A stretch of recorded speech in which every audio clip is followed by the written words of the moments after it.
You understand the crisis now. You know why it's different. But the hardest part for most parents is, how do I actually talk to my kid about this? What do I say? When do I start? And what if they don't want to listen? That's what this chapter is about, having real conversations that actually work. Not lectures, not scare tactics, real talk. The New Drug Talk by Song for Charlie. Chapter 3, Real Talk Communication Strategies. Mary and I had to learn this the hard way. We thought we were doing everything right with Charlie. We talked openly about drugs, but looking back, we realized we didn't know to talk about fake prescription pills. We didn't know what we didn't know. The old playbook just doesn't work anymore. Here's a statistic that we find interesting. 70% of parents say they talk to their teens about prescription pills, but only 30% of teens remember having that conversation. Think about that. 7 of 10 parents think they're having the talk. Only 3 out of 10 kids remember it. That gap, that's what we're trying to close. Dr. Scott Hadlin, you heard from him in the last chapter, has spent years researching what actually works when parents talk to teens about drugs. He studied thousands of families. Here's what he's learned about the right approach. We need to equip parents to have these conversations with their teens.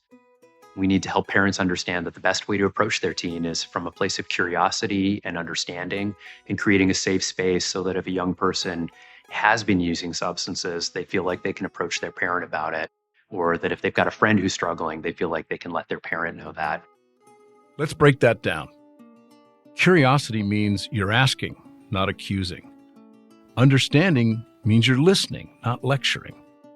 And safe space means they can tell you the truth without fear of punishment. That's hard sometimes. I get it, but it might save their life. Let me give you some actual words you can use. Try starting with something like this. I'm here for you and love you no matter what. I want to have open and honest conversations with you about drugs and alcohol so I can best support you. That's it. Lead with love, not fear. You're not saying you approve, you're saying you're available. You might also say, I know that some young people are using drugs and alcohol, and that number is actually declining, which is great. If you think about it, I just want to be here for you to help you make the safest decisions possible.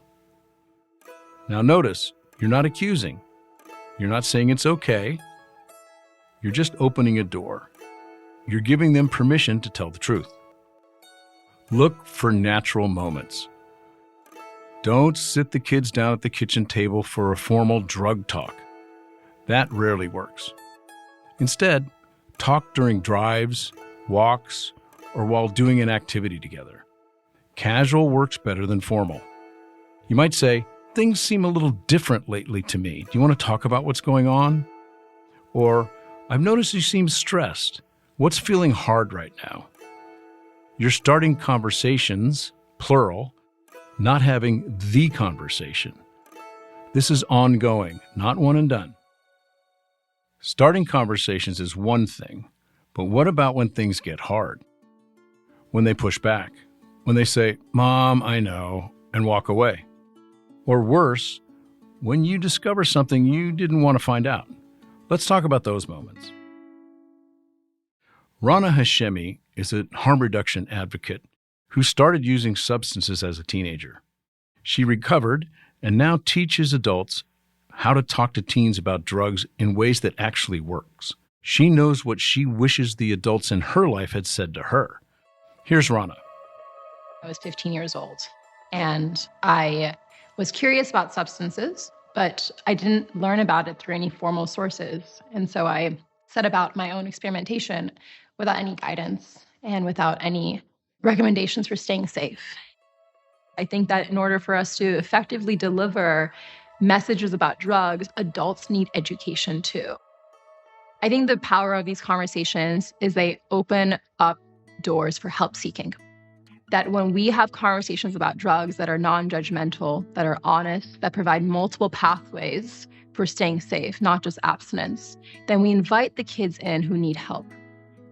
And instead of them turning to their friends, the naive leading the naive, they can come to an adult.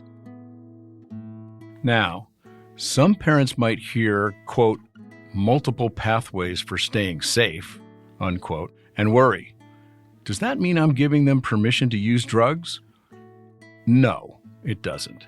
You can be clear about what you want, which is for them not to use, while also being realistic about what you'll do if they do use. It's not permissive parenting, it's informed parenting. Both things can be true. I don't want you using substances, and if you do, here's how to stay safer. We heard from John Epstein in Chapter 2. He's our expert on the data. What we didn't mention was that he and his wife Jennifer lost their son Cal to a fake prescription pill, much like Mary and I lost Charlie. Here, John talks about the importance of making it okay to ask for help.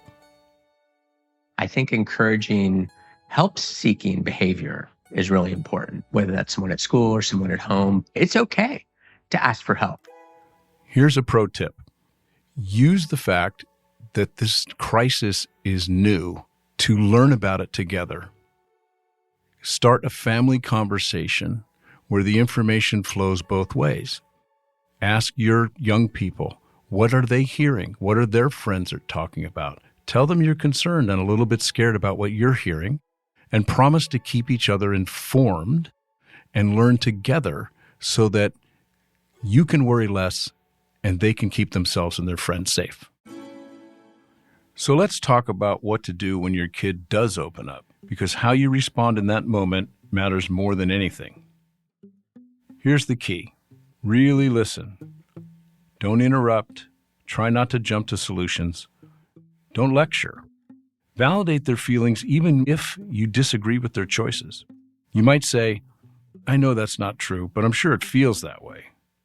And for when they're being hard on themselves, you might say, I love you and nobody gets to talk about the people I love that way, not even the people themselves.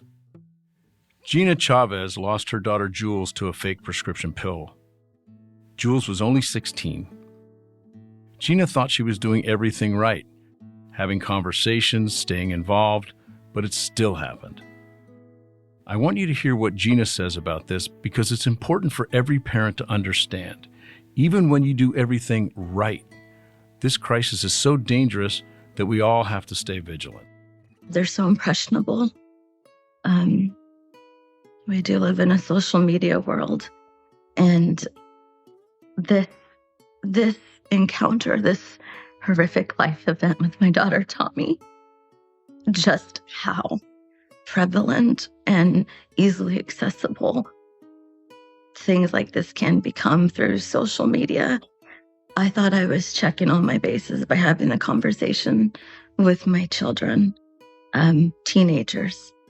I didn't know that there was still a way that they could be persuaded, that my daughter could be persuaded.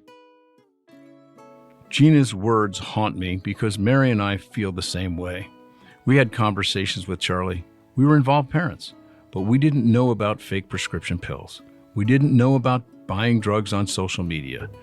The conversations we're asking you to have, they're the ones we wish we'd have with Charlie.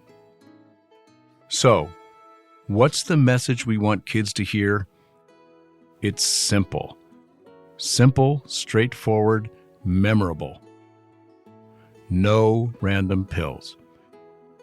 You cannot take any pill that doesn't come out of a bottle with two names on it, yours and your doctor's.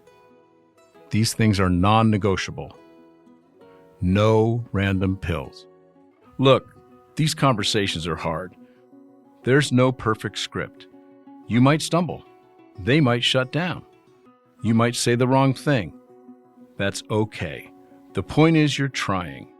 You're staying engaged. You're creating space for them to come to you when they need help. Keep having the conversations. Keep showing up, because that space you're creating, that might be the thing that saves their lives. In the next chapter, we'll talk about what kids can do instead of self-medicating, healthy ways to cope with stress, anxiety, and all the big feelings of growing up. Because prevention isn't just saying no, It's saying yes to something better. We'll be right back.